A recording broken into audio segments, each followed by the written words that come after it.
Welcome back to our next edition of the Mike Kara radio program, Eye on the Nation. We definitely have our eye on the nation. As always, proudly broadcasting from Ocoee, Florida, USA, planet Earth. And my next guest today is the one and only Mr. Rob Paulsen, who is a legend in the voice acting business. And Rob has done some of our favorite cartoon characters, such as Pinky from Pinky and the Brain, and Yakko Warner from Animaniacs, and Carl Weezer from Jimmy Neutron, and just so many. And of course, Raphael from Teenage Mutant Ninja Turtles. And another thing, Rob, which is exciting, which we'll talk about in a little bit, is that you're already doing Teenage Mutant Ninja Turtles once again, and you're doing the voice of Donatello, so that's pretty exciting. And one thing we'll say about Rob is that Rob's very unique in the sense that just about any particular cartoon you mention, any name, whether it's SpongeBob or Scooby-Doo or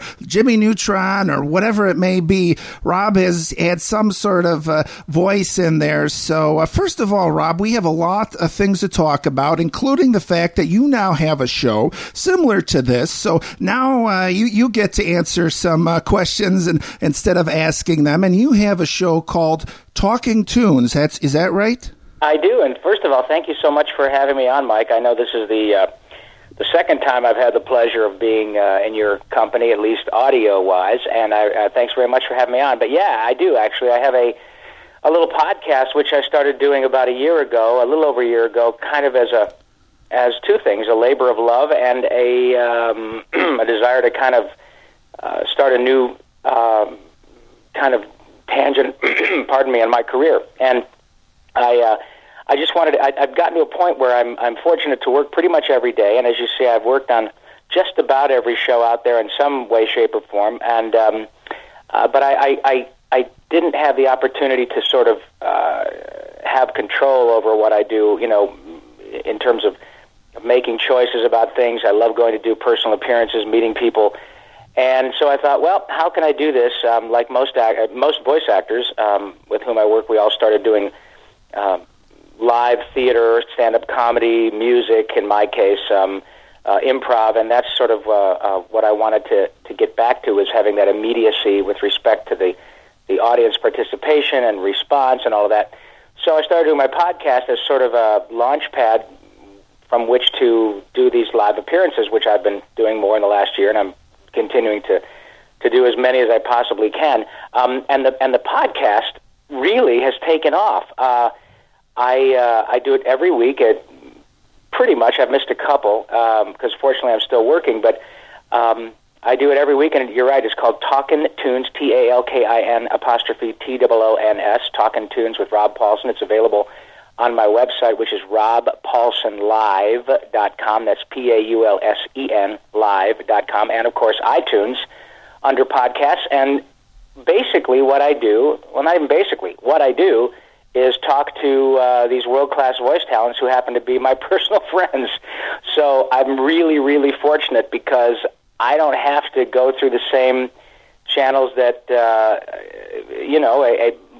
for instance, if you want to talk to Billy West or John DiMaggio or Tress MacNeille or April Winchell or D. Bradley Baker or Phil Lamar or Tom Kenny or any of those, Jim Cummings, you have to find their agent or their PR person or all of that. And they're all willing to talk. They're lovely people, but I have their phone numbers. So I just call them up and say, hey, Jimmy, you want to do my show? Sure. This week, John DiMaggio, who is Bender on Futurama and so many others, is on my show this Friday. And so we just talk. And what's really, really gratifying, Mike, is the response, not only to the show, but to me personally. The people have really embraced me and my guests. And what that tells me is that although it's a very anonymous profession, people really love these characters, and then sort of by extension, they get a real kick out of hearing these actors talk about the characters. And it's just an absolute blast. And it's basically, I turn on in my computer, I push record, and we just go. And there is rarely any editing. So consequently, as you can imagine, sometimes the content can be a little bit more adult-oriented when people sort of express themselves, or we're recounting stories in recording sessions that might have gotten a little bit blue, but nonetheless, it's great fun, huge laughs, and as you can imagine, when you get a hold of somebody like Billy West or April Winchell or Jennifer Hale or Nolan North, any of these people, they just make you laugh like crazy, and it's great fun. So I'm happy to share it with everybody, and it's free. Just like your show, you don't have to pay for it, so it's great fun. Also, I should say it's really, really great for folks who are interested in the craft of voice acting. I get asked probably, I don't know, half a dozen times a week via email or Twitter or whatever, how do I get started in voice acting? What should I do?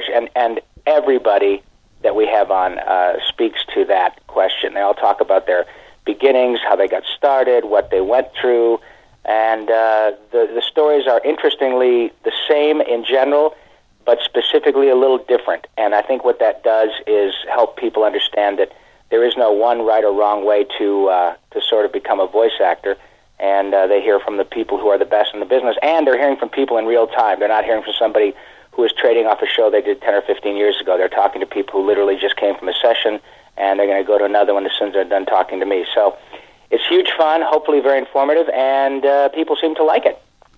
Oh, fantastic, Rob. That's good to hear. Now, before we go any further, I have to ask you a particular question. As I mentioned, I'm here in Ocoee, Florida, and I'm going to be actually, right after this interview, I've got the great pleasure of going right to Disney World. So that's pretty exciting. And the question I have for you, and I want to ask you about a particular voice that I swear to God that it is you, and I'm sure you could clear this up whether it is or it isn't. You know, I could swear when I go to Walt Disney World, inside Epcot Center, there is the Mexican Pavilion, and there is a ride there, and I could swear...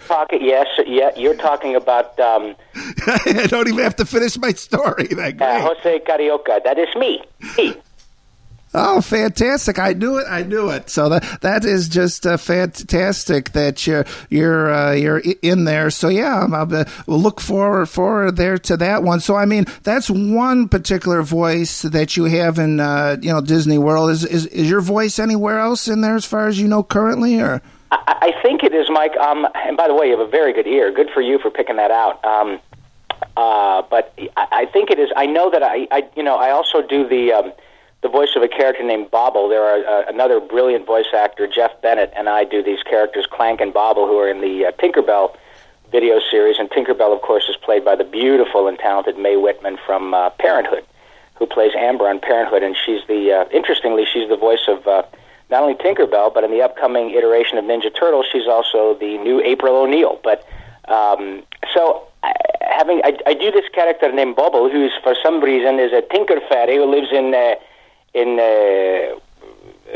Neverland, and for some strange reason I have a Scottish accent. Don't know why, and I have no problem telling your listeners that I am a fairy. I'm very comfortable in my sexuality, and of course, so somewhere there's probably some Bobble thing banging around, and I've done so much work for Disney over the years that I probably have something there. I don't know specifically. I know that the other fellow that there's Jose Carioca, and forgive me, I don't remember the name of the other talking parrot character at the Epcot ride you were describing. But the other actor is Carlos Alazraqui, who is from Reno.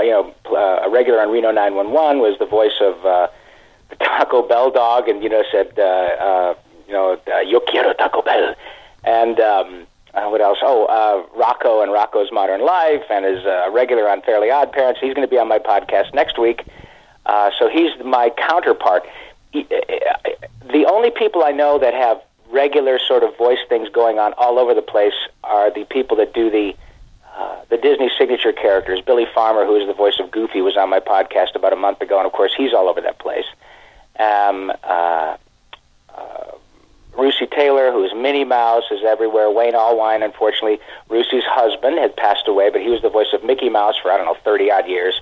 So he's all over the joint. And, of course, Tony Anselmo, Donald Duck, he's all over the place. But specifically, I'm not sure. I've been around so long now, Mike, that I hear myself on things, and I'm not sure if it's me. And people say, hey, I heard you on such and such from years ago, and I think, I don't even remember doing that. But chances are there's some other stuff around. Fortunately, I've got things sort of airing all over the place. If you're around long enough, you kind of pop up all over the place. And with YouTube, there's even more ubiquitousness, if I can use that word. If you're lucky enough to work as much as I have, there are different places on which you sort of surprise people all the time, and it's very gratifying.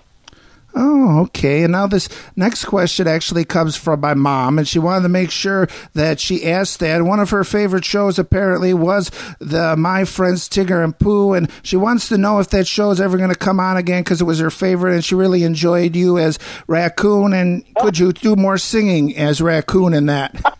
Oh, my God. What is your mother's name? Liz.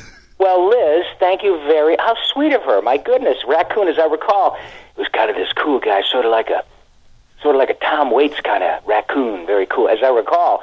Yeah, and Tigger and Pooh, that was, of course, Jim Cummings playing both roles, who's also been on my podcast.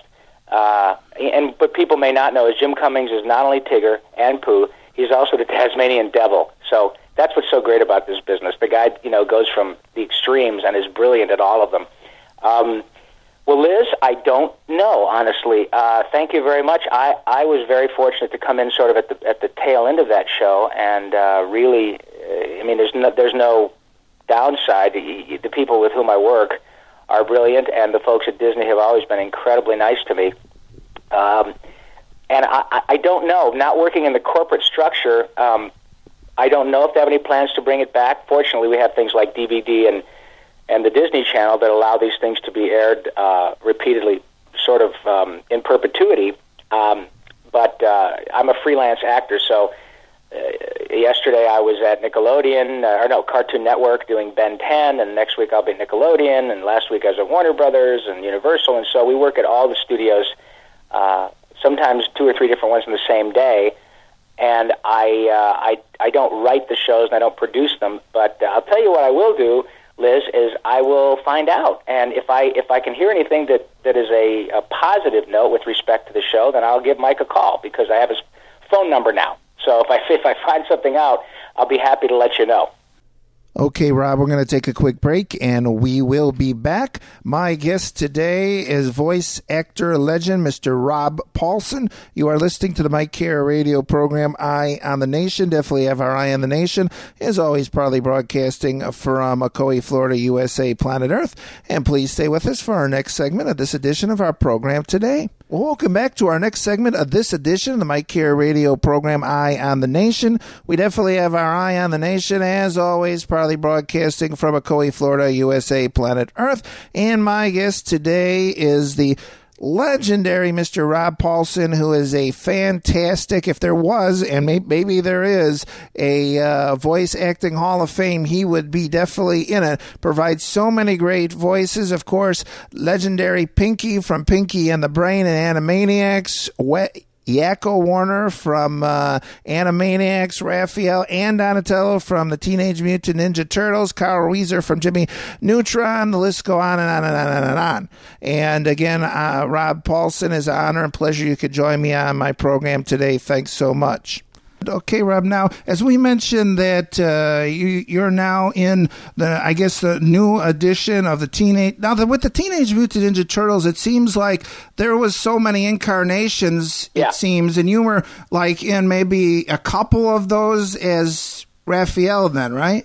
Well, I'm the original one, and myself, I was Raphael in the original series, which we recorded 25 years ago. We started recording them.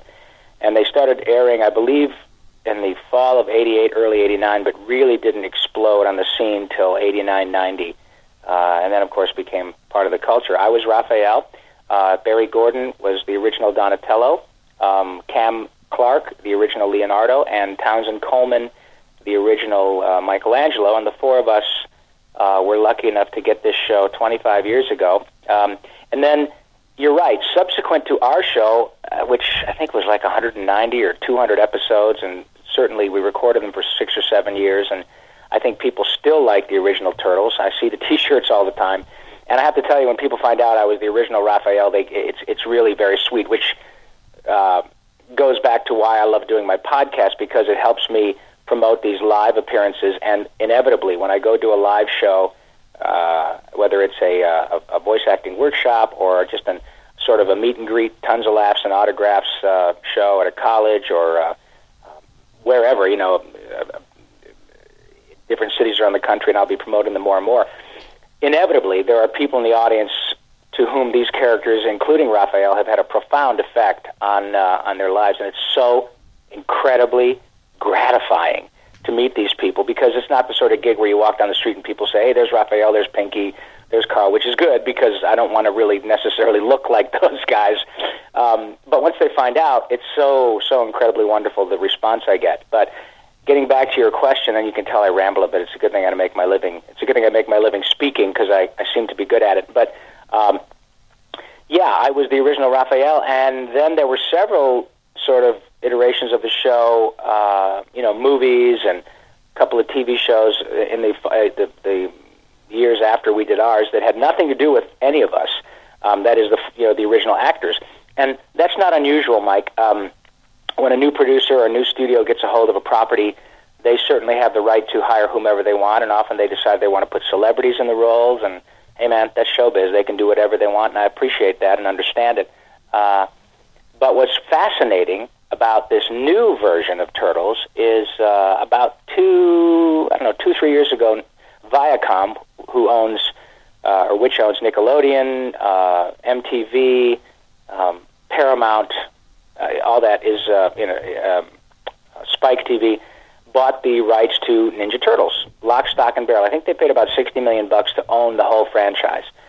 And I got a call from my agent saying, hey, they're auditioning for the new version of Turtles over at Nickelodeon. They'd love to have you come and read. And I, of course, have done Jimmy Neutron, Boy Genius over there for years, and Fairly Odd Parents, and now Tough Puppy, and Back at the Barnyard, and CatScratch, and, oh, my God, Chalk Zone, so many things. And I said, well, I'm happy to go read for them, but do they know who I am? And I didn't say that because of arrogance. I said that because I know that there have been several versions of Turtles that have had nothing to do with the original cast, and I didn't want to go in there and have them realize that, oh, that's right, this guy was Raphael 25 years ago. Well, let's just throw the old guy a bone while we've got him here. So I didn't want to waste their time, and frankly mine, if they really didn't want the original guys. But I got a call back from my agent saying, no, they know exactly who you are. They love Pinky, and they love Raphael, they love Yakko, and all this stuff, and they're probably 30 years old, so they're right in your sort of fan base wheelhouse from the original Turtles, but they think that you and your sensibilities would be more appropriate to their version of Donatello. Well, long story short, on a couple thousand folks later, I got the job. And it was not only a huge surprise, but a great sort of feeling of a boost of confidence, because as you progress in your career, there are very few actors who are lucky enough to work from the time they're in their 20s to the time that they're firmly ensconced in middle age, and I am. Trust me, I'm 56 years old now. So to be hired not only to do a Teenage Mutant Ninja Turtle, but another Teenage Mutant Ninja Turtle 25 years after the fact is very, very, it's a huge compliment. And my kid, as a matter of fact, my son Ash, was working on the show Tough Puppy at the time that I got booked on the new Turtles, and he called me and said, hey, man, I heard you're doing Turtles again. Of course, he was 10 or 11 years old when the first one hit. It was a huge thrill for me to have a little boy, being Raphael. And he said, Dad, you're going to be the answer to a Jeopardy question. And he's probably not too far off the mark. And if I can manage to live 50 more years, maybe I can knock out all 4 Turtles. But it's really, really exciting. And the new Turtles are, I'm Donatello this time, Sean Astin of Rudy and Lord of the Rings fame is now Raphael. Jason Biggs from the American Pie movies is now Leonardo. And Greg Sipes, who was many characters on different shows, one in particular played Beast Boy on Teen Titans. He is now Michelangelo. So, and as I mentioned, Mae Whitman is April O'Neil, and the show, I believe, is premiering sometime in September. But It's very exciting to get another crack at a world-class franchise, and we've been recording them now for over a year, and they will be, as I said, airing in a couple of months, and hopefully they'll have the same success the first batch did, and they sure look great. I'm really excited and incredibly flattered to be part of it. Great fun. Oh, great, Rob. And I've interviewed several other voice actors, and they have told me about the process. And we talked about this last time about how the process has changed. But I know, as you mentioned, there's nothing like that communication one-on-one in the studio together. And this particular guy actually did a voice for the Dora Explorer, and basically they wanted him to actually mail in his copy, basically him on a CD, and then they just played it. So I mean, there's so many different ways, but I think the way that you guys always used to do it, that the interaction just seems so much more cooler to me. Oh, you absolutely hit the nail on the head, Mike. I having been around now a long time, I much prefer being around the other actors for a couple of reasons. As many folks who are listening are probably actors as well, and it's always more fun to be in an ensemble because, as the saying goes, a high tide raises all boats. When you're working with people like Billy West and Jim Cummings and Tress MacNeille and Kat Soucie and Tara Strong and Yuri Lowenthal and Dee Baker, these people, Frank Welker, Peter Cullen, these people make you better. It's like, I'm a big golf nut. It's like playing golf with people who are better golfers. You watch them swing, and you start to pick up tips, and it makes you a better player. Well, the same is true with actors. When you're around people with that kind of talent who have been doing it for a long time, not only is it effortless for them, but the watching them and listening to them do what they do, they're constantly improving their ability, constantly coming up with new stuff. And what it does is it inspires. I know that there are people sometimes that actually get a little intimidated. I'm just the opposite. I'm inspired by world-class talent. It makes me want to be like them. And I think that's been part of my success, is that I'm not afraid to be around people who are better than me. And I certainly don't suggest that I'm, the guy, but I've been doing this a long time, and it's due in no small part to the people with whom I work. And always, I prefer to be around the other actors. Ninja Turtles, we were all together. I played Arthur on the Tick, and by the way, Townsend Coleman, who I mentioned was Michelangelo in the original Turtles, was the voice of the Tick. That was a fantastic cartoon show. Same thing. We were all together. Animaniacs, all together. Pinky and the Brain, all together. Not just Maurice LaMarche, who was the brain, brilliantly, I might add, but myself and all the other actors, the guest actors, even they brought in celebrities like Eric Idle, who was one of my heroes. I'm a big Python fan, and Eric Idle played Pinky's mother and father. But to be in the studio with those people makes for not only a great fun and great stories, but a much better product, in my view. Now, one of the beautiful things about animation, being a voice actor, is that you can do, you're not going to lose a gig because you're not available to be with the general cast. So that's nice on a personal level, that studios are willing to say, I'd like the other day I did a couple of lines on the new Fairly Odd Parents. They got picked up for another 20 or 30 episodes of that. Butch Hartman's, brilliant 10 years now. That show's been on Nickelodeon. And Butch Hartman, the producer and creator of the show, called me up and said, we got a couple lines for you. And I get the same pay as everybody else does, but I just had a couple lines, and they just, I was working on something else when the general cast was available, so they picked me up with my part at a different time, which is lovely. So it's a double-edged sword. It's a great thing, I believe, to have all the actors together because it makes for a better product, and even if you don't hear what people do improvisationally on the screen, the energy and the sort of vibe, to use a sort of hackneyed showbiz term, it always makes for a better product in terms of what the audience sees and hears, in my view, to have all the actors together. But on a personal level, it's great because I can be working on Ben 10 with the general cast and then run over to Nickelodeon and do a couple lines and still able to make a living, even though I'm not there with the rest of the cast. So it's a great thing, and if I had my druthers, I'd always prefer to be with the other cast members. But sometimes that isn't always the way it's able to go. Now, also on auditions, it's rare now to be able to audition with the producers there with you in the studio. Usually, like the gentleman you're talking about before, you mail in your auditions and you don't have the benefit of seeing how your audience, quote unquote, that is the producers and casting people on the other side of the glass, are responding to what you're doing. And that's the way it used to always be, you know. But things change, and now the good news is that because of the technology, a lot more actors get more access to trying to get a job, and the bad news is that you don't have the producers right in front of you. So my view is that there's nothing I can do to change that. That means I just have to be that much better and work on my chops, and I seem to be doing the right thing because they're continuing to hire me, but I'm always working to try to get better because there are always new young talent coming in who are really wonderful, and the competition is pretty intense. And that's exactly the way it should be. I was a new guy, and there's plenty of room out here in a giant Hollywood sandbox for everybody.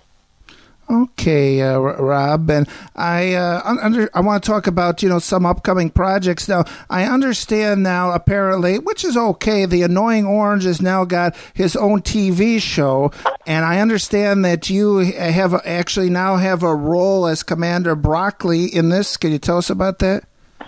Yeah, I didn't even.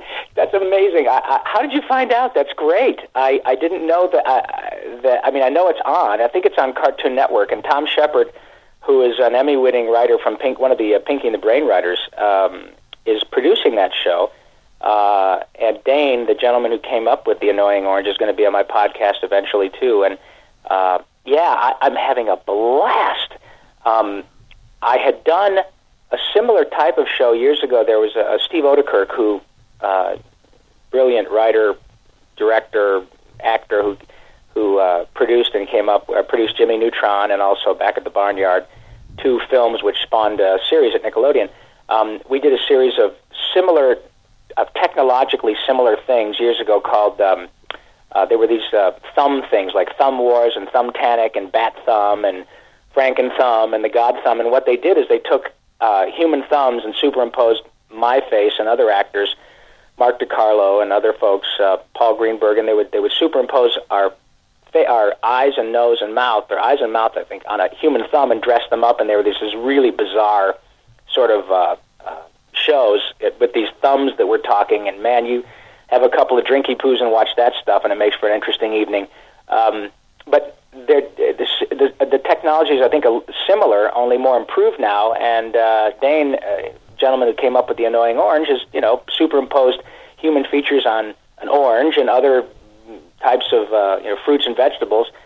And from what I understand, this thing has gotten over 1 billion hits on YouTube. So it doesn't take a genius to figure out that, hey, man, there's something here. And I believe the folks at Cartoon Network were pretty sharp in grabbing a hold of this guy. And I think it's actually doing really well. It started airing, I believe, 3-4 weeks ago. And so, yeah, they were nice enough to bring me in as Commander Broccoli. And as I recall, he's sort of a Jonathan Harris from Lost in Space, very over-the-top, officious fellow, talking broccoli, as it were. How many people you know are talking cruciferous vegetables? And Tom Kenny, who's SpongeBob, is on the show. Tim Curry's been on the show. Really good group of actors. And, so I am part of The Annoying Orange. And I don't know if I should say thank you or I'm sorry, because sometimes, one person's hit is another person's miss. But I'm very grateful to work with them, and they've been delightful, and it appears to be doing really well. I'm on The Annoying Orange. Oh, great. So that's one project then you got. Is there any projects you could tell us about that you're currently working on? I mean, as far as new voices or things like that? Yeah, well, the Turtles is probably the biggest thing because it's Viacom, which is huge, and I'm sure there will be an enormous presence at Comic-Con this year. In fact, at Comic-Con in San Diego, there's I know that the folks at Nickelodeon have all sorts of fun stuff planned. I can't be specific about it, but it's going to be pretty big. So for any of your listeners who happen to be coming out to Comic-Con in San Diego on the, I think it's the 13th, 14th, 15th, something for 12th, 13th, 14th, 15th of July, I will be there, and I'm looking forward to seeing as many of them as I can. I'll be doing a couple of voice acting panels, kind of a how to get into the business sort of thing. I'll be doing anything that has anything to do with Nickelodeon with respect to Teenage Mutant Ninja Turtles. And so that'll be great fun. In terms of other shows I'm working on, as I said, I'm working on the new new Fairly Odd Parents shows. I continue to play a character named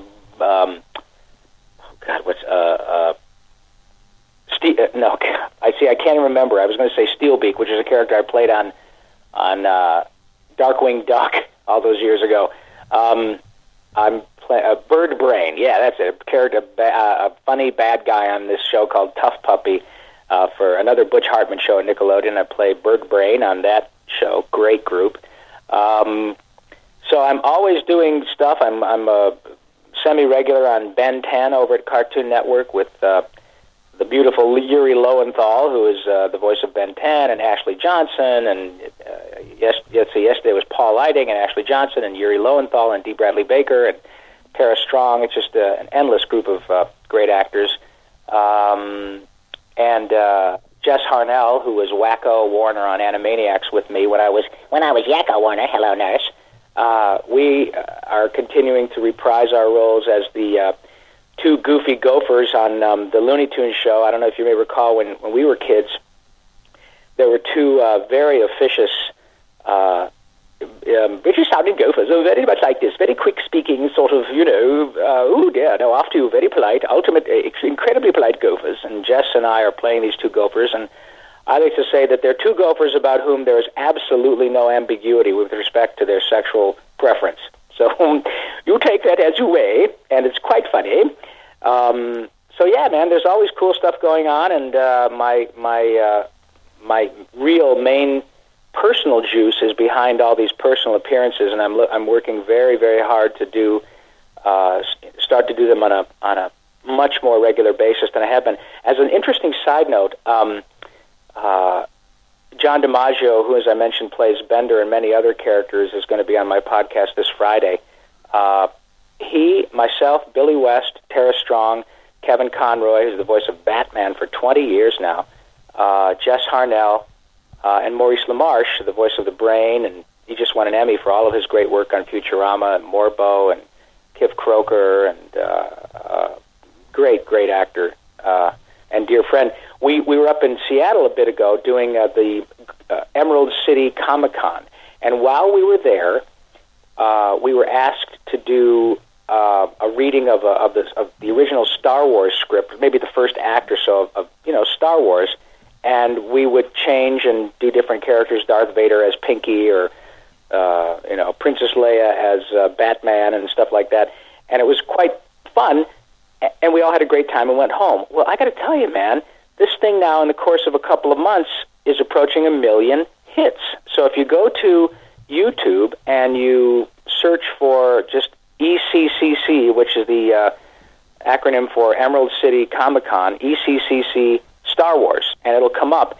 It's great fun, and what surprises me, and in the most pleasant way, reinforces sort of my podcast and what I'm learning, having done this now for a while, is that people really get a kick out of seeing these voice actors live.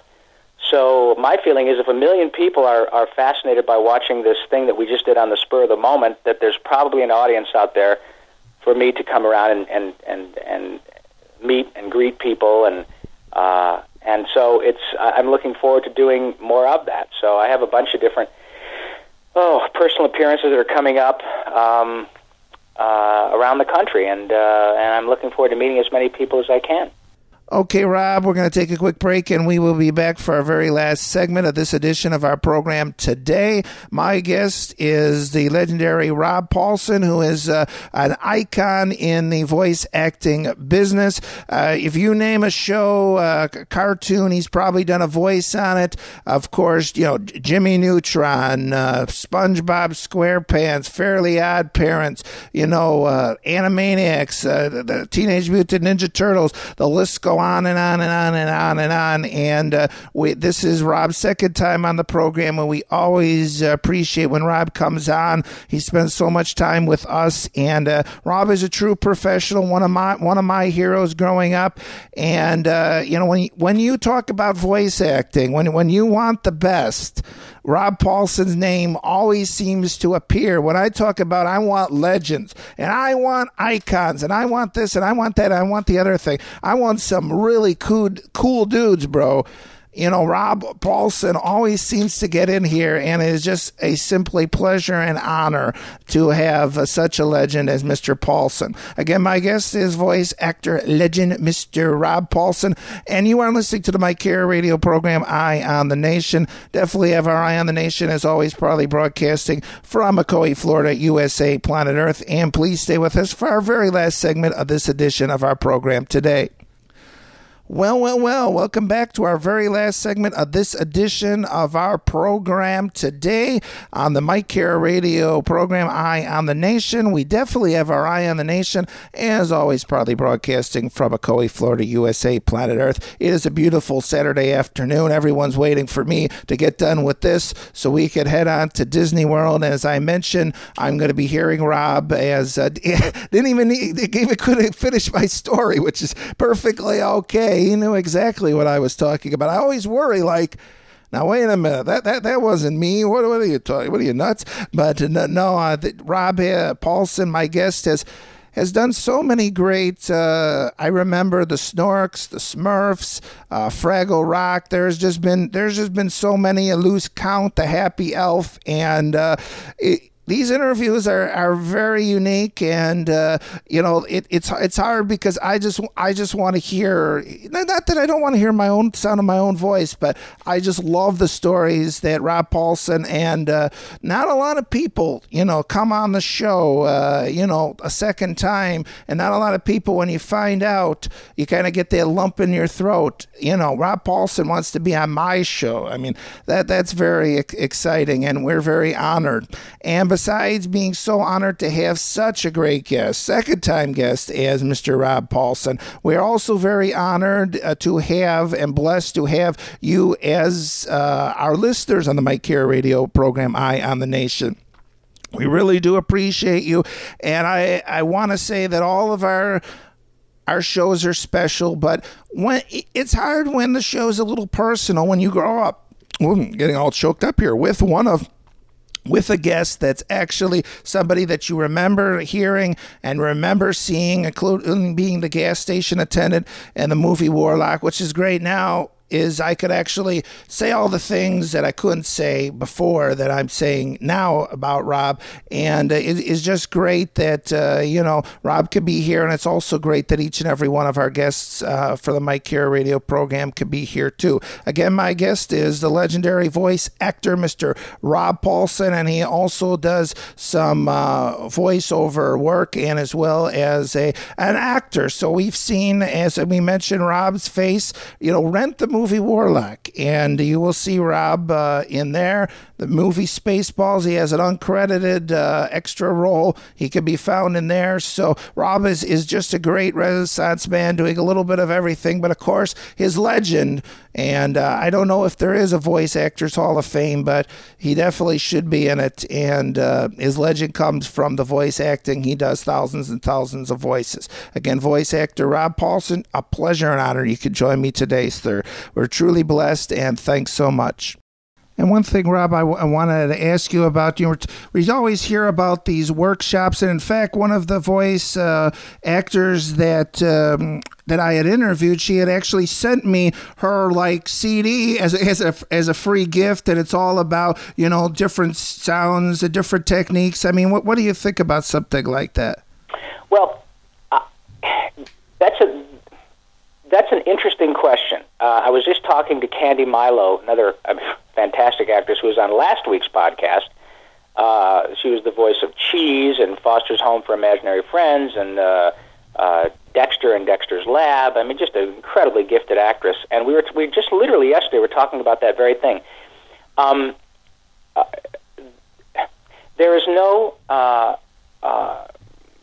are no parameters for folks to decide that they're going to teach acting.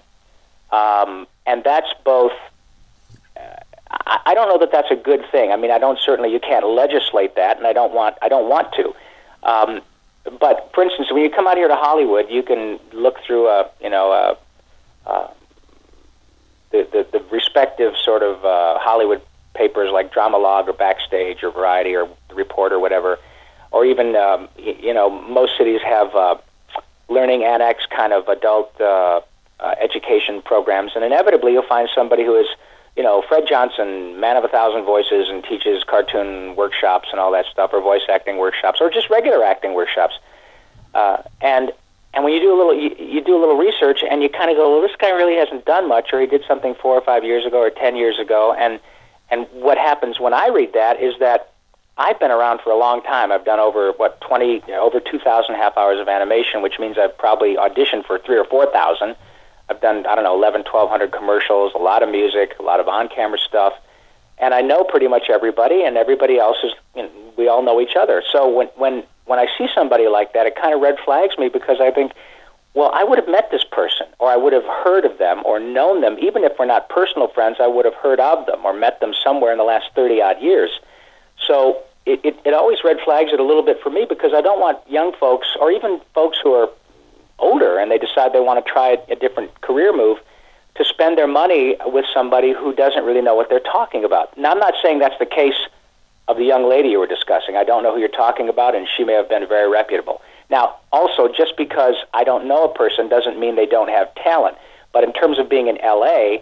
and in Hollywood, I pretty much know, everybody who does this. And, in fact, I know pretty much everybody who teaches. And at some point, virtually all of us do guest at workshops. I do private coaching now for working actors, and people can contact me, via my website, as I mentioned, robpaulsenlive.com, which has all that information on it. But I don't do it that often. I only do it for people whom I think I can help. I often get people who will say, Mr. Paulsen, I live in Charlotte, and I'm 19 years old, and for my high school graduation, my parents want to get me a 2-hour lesson with you. And I respectfully say, you know what, kiddo, that I'm not for you. It's too expensive for you to work with me when I really can't give you information that's germane to your situation. You're better off getting involved in, school plays, or if you're out of high school, then be involved in community theater. When you go to college, get involved in theater there, join a band, take improv classes, and you can listen to my podcast, because there's all this free information on there about doing stuff. When you get to L.A. and you have an agent and you start to work, then I can help you. I can be helpful, because, as I mentioned, I'm literally working right now, and I'm not giving you information based on what I did 20 years ago. And there are many of us out here who are in the same vein. So I'm always a little bit suspect unless the people who are able to, unless you can do some research, and it doesn't take very long. You punch in somebody's name, and it doesn't take long to find out what their background is. You can go onto the Internet Movie Database, imdb.com, and find out what their work is. And again, it doesn't mean that their heart's not in the right place, but I'm just kind of suspect. I find that a little bit suspect in a lot of cases, because I always would like to have somebody with experience. If I'm going to see a doctor, I'm not, not life or death when you're an actor, but if you're going to see a doctor or a dentist, you don't want somebody who's only been at a dental school for a week. Now, I realize people have to build up their resume, but still, you want somebody with experience if you're spending the money and you're putting up, your career in or building blocks of your career in their hands. So my feeling is that, whether you talk to me or anybody else, if you're interested in voice acting, take a look at the background of the person from whom you're getting information, and I just think it makes sense to give somebody with experience, and the more current practical experience, the better. There are people like one of my good friends, Pat Fraley, who was the voice of Krang on Ninja Turtles and many, many, many other shows, has made a second career for himself as a teacher, and he goes all around the world teaching. But his background in performing is so extensive that he decided to take his background in performing and become a professional coach and teacher. But now that he's considerably older, the sort of launch pad that he started with was really, really extensive. So he was coming from a place of experience, and now he's become such a good teacher that he's kind of like Sandy Meisner or Elia Kazan or Lee Strasberg. Those folks were all great acting teachers who are not necessarily movie stars, but their background put them in a position to be great teachers. That's how Pat Fraley is. But he's not, a guy who's 30 years old and teaching based on something he did once or twice. So like they say, caveat emptor, buyer beware. Just make sure that you do your due diligence on anybody that you're giving money to. And for young actors out there, if you come to L.A. or New York, if you run into a person who is willing to help you out for money before you get work, don't do it. No agent worth their salt charges you money to get you a job. They get you an audition, and if you get the job, they get their cut. But you don't want to pay somebody in advance with the promise that they will get you work. Don't do it. So there you go. Oh, okay. Okay, Rob, as we get down to the nitty-gritty here, I had a suggestion for Talking Tunes, and I think she's still with us, and maybe you've interviewed her, and that's June Foray. Have you thought about her? Yeah, I haven't yet. I would love to. June, bless her heart, she just won an Emmy. She won her first Emmy a couple of weeks ago, and I'm so proud of her.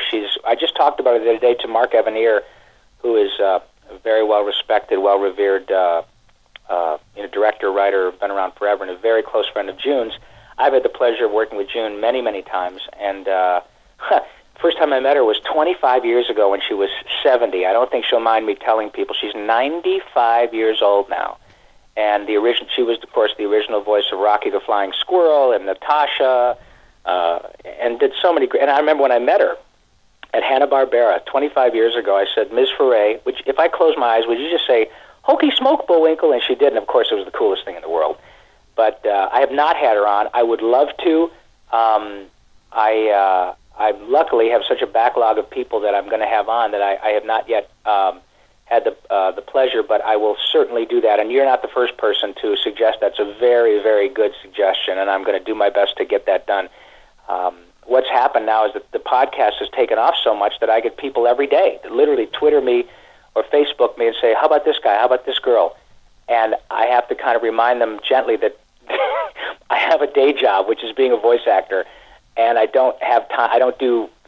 I'm lucky to get one of these knocked out a week, and I'm very gratified that people like it. And it's, as I said, kind of taken a life of its own. And I'm actually, after we get done with our conversation, I'm calling my agent who books all the live performances, and I'm doing more live podcasts. And if I may take a moment, I know we've been talking. Do you mind if I let folks know where they can see me in the next few months? Sure. I mentioned, of course, Comic-Con, and I'll be down there with 150,000 other people. But if you check out the Comic-Con, not only the website, but when you get down there, they give you a list of all the folks who are doing what. Also, I've been doing my Talking Tunes podcast live at the John Lovitz Comedy Club out here at Universal City, California. And I'm doing another one on the 24th of July. For those of you who might be here in Southern California, if you look up the John Lovitz Comedy Club, the Lovitz it's John, JONLOVITZ, comedyclub.com. And I and Randy Rogel, who wrote many of the fantastic songs from Animaniacs, are going to be doing Evening of Animaniacs music.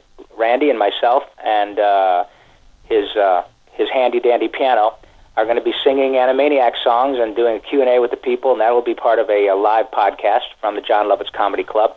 Then on the 27th of August at the same John Lovitz Comedy Club at Universal City, it'll be me and the 3 other original Teenage Mutant Ninja Turtles doing a 25th anniversary live podcast. Townsend Coleman, Barry Gordon, Rob Paulsen, and Cam Clark. There with folks who want to come on out, visit us, get stuff signed, ask questions about your 4 favorite original Ninja Turtles. That will be really a lot of fun. I think that'll be fantastic. And then I'll be, for the folks in Atlanta, I'm going to be at Dragon Con, which, as many of you know, is a huge convention. I'll be at, August 31st. I think it's Labor Day weekend, August 31st through Monday, September 3rd at Dragon Con in Atlanta. So check that out at dragoncon.com. And then I will be at the New York Comic Con, which will be a very big deal, and that's at the Jacob Javits Center October 11th through the 14th in the Big Apple, baby. Come on out to the New York Comic Con and visit me there.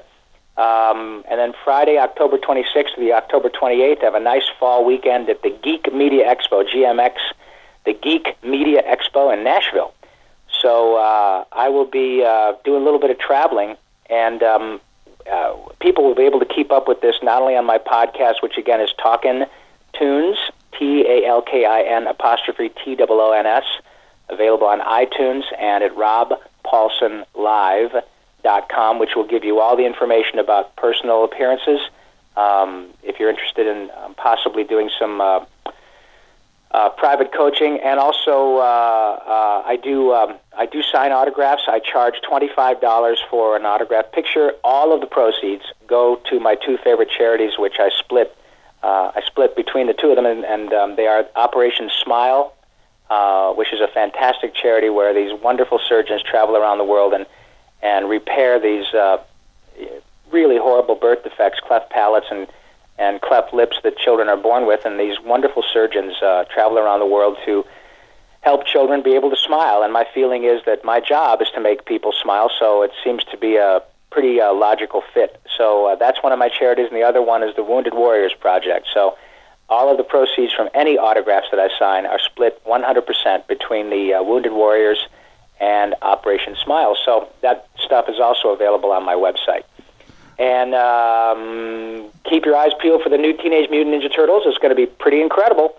And I'm just having a hell of a good time. And, boy, I'll tell you, with all due respect to Lou Gehrig, I think I'm the luckiest man on the face of the earth.